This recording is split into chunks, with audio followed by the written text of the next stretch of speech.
Praise the lord. దేవుని ఘనమైన నామమునకు మహిమ ఘనత ప్రభావములు కలుగునుగాక. వేకోజాం ప్రార్థన. దేవుని ఒక మంచి గీతంతో ఆరాధన చేద్దాము. ఆశ్చర్యకరుడా స్తోత్రం, ఆలోచనకర్త స్తోత్రం, బలమైన దేవా నిత్యుడగు తండ్రి, సమాధానాధిపతి స్తోత్రం. ఆశ్చర్యకరుడా స్తోత్రం, ఆలోచనకర్త స్తోత్రం, బలమైన దేవా నిత్యుడగు తండ్రి, సమాధానాధిపతి స్తోత్రం. ఆహా హల్లెలూయా, ఆహా హల్లెలూయా, ఆహా హల్లెలూయా, ఆహా హల్లెలూయా, ఆహా హల్లెలూయా, ఆహా హల్లెలూయా, ఆహా హల్లెలూయా, ఆమేన్.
ఈనాటి దేవుని వాగ్దానపు వాక్యాన్ని చదువుకుందాము.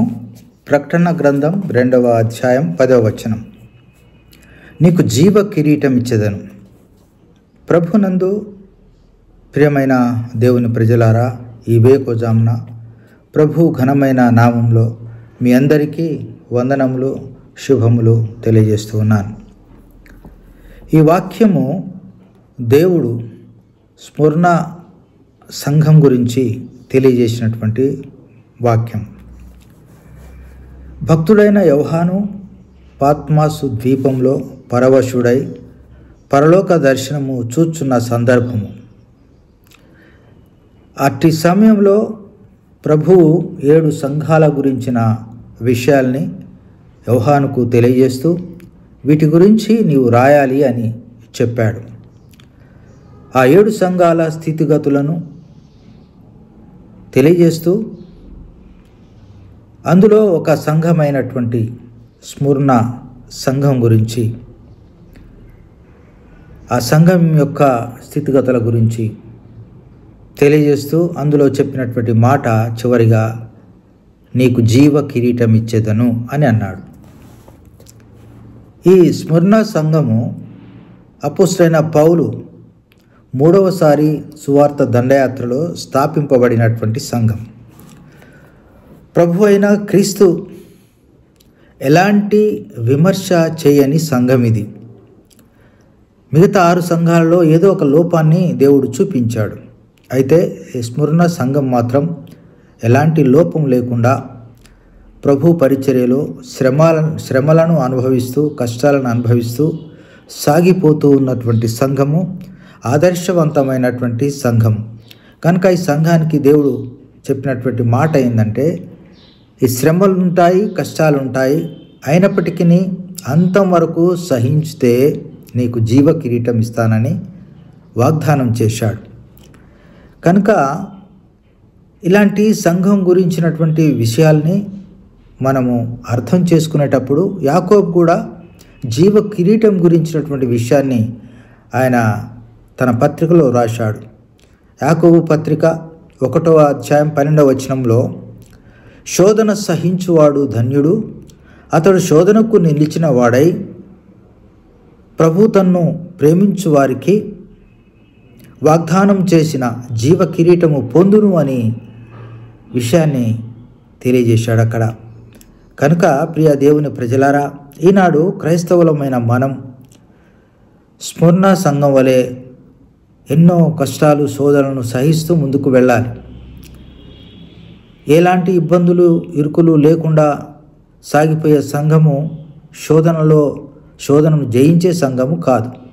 మనం ఈనాడు అనేకమైనటువంటి ఆటుపోట్ల గుండా, ఇరుకులు ఇబ్బందుల గుండా, మరి భయంకరమైన స్థితిగతుల గుండా సాగిపోతున్నాం.